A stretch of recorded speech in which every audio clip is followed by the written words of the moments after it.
Au nom du Père et du Fils et du Saint-Esprit, ainsi soit-il.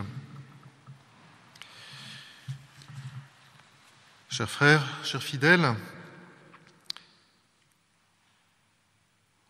l'Église, aujourd'hui, dans l'Évangile, nous donne à méditer cette annonce de la Passion par notre Seigneur lui-même.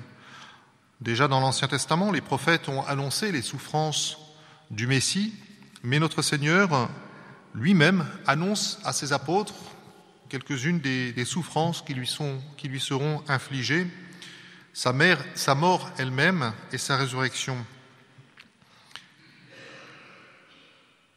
Cela pour nous inviter à entrer avec beaucoup de générosité dans ce temps du carême qui s'ouvre mercredi, d'où l'épître également de saint Paul sur la charité, puisque notre pénitence, notre mortification n'a de valeur que si elle est faite dans l'amour du bon Dieu. Le motif, c'est l'amour du bon Dieu. Et donc cette annonce de la passion de notre Seigneur est là d'abord pour nous manifester justement l'amour de notre Seigneur pour nous. C'est notre Seigneur qui a voulu ces souffrances. C'est pour ça qu'il l'annonce à ses apôtres.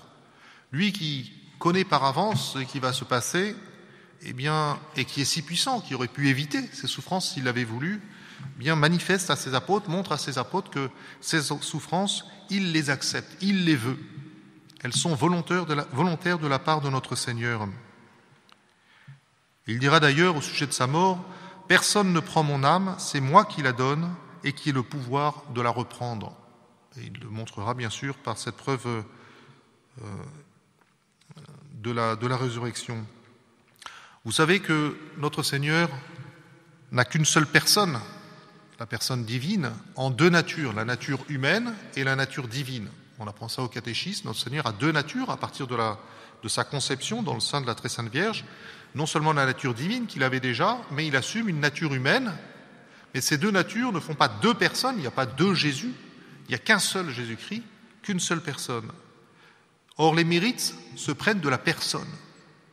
Donc, quand notre Seigneur agit dans sa nature humaine, qu'il offre par exemple un sacrifice, une mortification, ce sacrifice offert par notre Seigneur a une valeur infinie parce que c'est le sacrifice offert par Dieu, la deuxième personne de la Sainte Trinité. Et donc, pour réparer nos péchés, tous les péchés de tous les hommes, depuis le péché originel d'Adam et Ève jusqu'au dernier péché, il suffisait de n'importe quel sacrifice de notre Seigneur. Cela suffisait pour réparer tous nos péchés. Notre Seigneur n'était pas du tout obligé de mourir pour réparer nos péchés. Sa simple naissance, par exemple, dans la grotte de Bethléem, dans le froid, dans la pauvreté, suffisait à réparer nos péchés. Et donc, si notre Seigneur a voulu subir tant d'avanies dans sa passion, s'il a permis et s'il a voulu souffrir toute sa passion et jusqu'à sa mort sur une croix, c'est uniquement pour nous prouver son amour. Pouvoir nous dire, voyez, un simple sacrifice suffisait à vous sauver, mais j'ai voulu donner ma vie pour vous prouver que je vous aime. Il l'a dit lui-même, il n'y a pas de plus grand amour que de donner sa vie pour ceux qu'on aime. Donc la raison de la passion, elle est là. Notre Seigneur veut souffrir pour nous montrer son amour. Ceux qui ont suivi les exercices de saint Ignace s'en souviennent, c'est tout l'objet des méditations de la 3e semaine. Notre Seigneur veut souffrir, et il veut souffrir par amour pour nous. Et donc c'est cela que l'Église nous présente aujourd'hui pour que nous ne soyons pas ingrats, que nous répondions à cet amour de notre Seigneur dans le carême. Et puis notre Seigneur, bien sûr, annonce sa passion pour montrer que rien ne lui échappe, qu'il est tout-puissant, qu'il peut toutes choses, mais surtout pour encourager ses apôtres. Il connaît la faiblesse des apôtres. Et donc notre Seigneur, malgré tous les miracles qu'il a pu faire, malgré sa transfiguration, malgré tous les signes de sa divinité, donne encore cette preuve par l'annonce de la passion en disant « Je sais ce qui va se passer à Jérusalem et j'y vais quand même » pour fortifier les apôtres, pour qu'au moment de la passion, ceux-ci gardent la foi en notre Seigneur. Et vous savez que malheureusement, les apôtres ne comprendront pas ce qui arrive à notre Seigneur. Ils l'abandonneront. Eh bien là aussi, il y a une leçon pour nous, bien chers fidèles. En effet, nous savons que l'Église est le corps mystique de notre Seigneur. L'Église, c'est notre Seigneur Jésus-Christ continué sur terre, dit Bossuet. Et de même que notre Seigneur a subi sa passion, que sa divinité a été comme voilée, cachée aux yeux des apôtres, eh bien aujourd'hui, dans cette crise que traverse l'Église, on pourrait être tenté de perdre la foi en l'Église. On pourrait être tenté de penser que finalement, l'Église n'est pas cette religion voulue par le bon Dieu, que l'Église n'est pas divine. Parce que justement, sa divinité est comme voilée par les scandales qui la secouent, par surtout la lâcheté de ceux qui devraient prêcher la vérité et qui ne la prêchent plus, qui ont pactisé avec l'esprit du monde. Eh bien, ne tombons pas dans ce travers-là. Notre Seigneur nous a prévenus. Il a prévenu les apôtres qu'ils pouvaient souffrir tout en restant Dieu. Eh bien, c'est la même chose dans l'Église. L'Église est à la fois divine et humaine. Elle est divine par son institution, elle est divine par la sanctification qu'elle nous offre, mais elle est humaine par les hommes qui la composent. Et donc ne soyons pas scandalisés par ce qui peut se passer dans l'Église. On peut se scandaliser concernant les pécheurs, mais pas concernant l'Église. L'Église, elle, est sainte. Et donc, bien, gardons cette foi dans l'Église. Voyons à travers l'Église défigurée l'épouse de notre Seigneur, la voie de la sainteté, la seule arche de salut. Comme les apôtres auraient dû le voir dans la passion de notre Seigneur, comme la très sainte Vierge l'a vu, elle, qui a suivi notre Seigneur jusqu'au bout, qui était au pied de la croix. Et puis, surtout, notre Seigneur, dans cette annonce de la passion, nous montre que le chemin du ciel passe par la croix. Le chemin de croix, c'est le chemin du ciel. Le ciel était fermé par le péché originel. Il a fallu la venue de notre Seigneur pour rouvrir ces portes du ciel. Et quel moyen a choisi notre Seigneur pour réparer ces fautes? C'est la souffrance, c'est la croix. Notre Seigneur a voulu la croix pour nous sauver. Et bien qu'il soit mort pour tous les hommes sur la croix, en effet, notre Seigneur a mérité toutes les grâces pour tous les hommes de tous les temps. Cependant, ces grâces doivent nous être appliquées ensuite individuellement à chacun d'entre nous. Et elles sont appliquées dans la mesure où nous nous unissons au sacrifice de notre Seigneur, dans la mesure où nous nous unissons à sa croix. Saint Paul l'avait bien compris, qui disait « Je complète dans mon corps ce qui manque aux souffrances du Christ ». Il ne manque rien aux souffrances du Christ. Notre Seigneur a souffert ce qu'il fallait. Mais il faut que ces souffrances de notre Seigneur nous soient appliquées à chacun d'entre nous. Et encore une fois, cette application de la passion se fait par notre propre mortification, en portant nous-mêmes notre croix à la suite de notre Seigneur.